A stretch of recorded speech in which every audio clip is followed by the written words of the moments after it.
So they all turn on him, and he's confused, and Loki decides that, or Loki acts like he's horrified and turns and kills Hod. And and everybody's like, well, why did you do that? Now we don't get to know why he just killed his brother or how he did it. And Loki's like, I was just so overwhelmed. Everybody loves Balder. I was overwhelmed. I couldn't help myself. I just did it. And everybody is really sad. And they take Frey's ship that he got from the dwarves, and they put Balder on it, and they light it on fire, and they send it out to sea, and that's that. And everybody is grief-stricken. They're really sad, especially Frigg. So she goes down to Niflheim and talks to Hel, and she's like, please, please, please bring Balder back. And Hel doesn't do that, but she is not unreasonable, and she likes Balder, and she sees Frigg's grief over it, and she's like, look, I'll give you a chance, but what you need to do is go to everything in the world again and make them, if everything in the world cries for Balder, then I will let him come back. He can come back.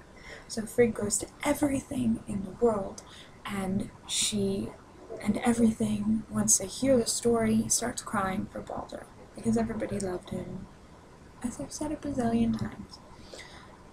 Then she goes to this cave, and there's a giantess in the cave, this old ugly woman, and she's like, please, please, my son is dead. If you cry for him, he'll come back. He'll be able to come back.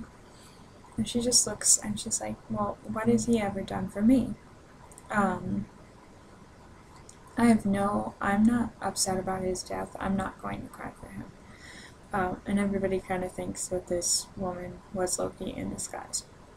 But needless to say, not every single thing cried for him, and so he could not come back. And Loki thought that this would have more of an effect on everybody, but before too long, and everybody kind of suspected that it was him, but they couldn't prove it. And Odin had promised when they became blood brothers and he became an Aesir, part of the deal was that Odin could never dismiss him from like a gathering of theirs. He was always welcome everywhere. So everybody kind of suspected, but nobody could say for sure, and nothing could really be done about it. So they just started going about their daily lives again, and Loki didn't understand how they could just, he was dead, and it was partly to do with the fact that everybody just kept throwing stuff at him, and their stupid little games and their, want for violence and everything, and they didn't, their mourning for him only lasted such a short period of time, and then they just kept going about again. So one day, and this made him even more disgusted with them.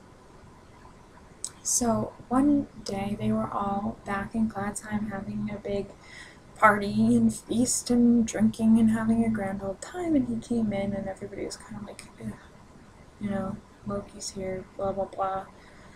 But they just kept going around, and they're like, give him some wine and maybe he'll go away sometime. So he sat and he watched them for a little bit, and then he started talking, which is not really a good idea for him to do, but he did. So let's see, I said some pretty funny things, and I don't want to get them wrong. So, oh,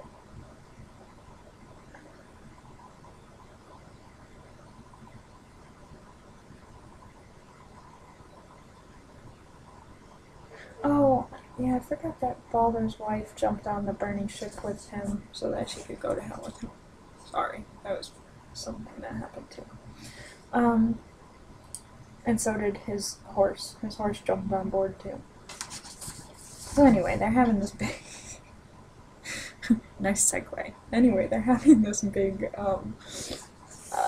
thing, and Loki comes in and he starts talking to them. And he, you know what? This is important, so I'm going to stop this video and start another one once I get these details done, because this is boring for you to watch me trying to figure out what happened.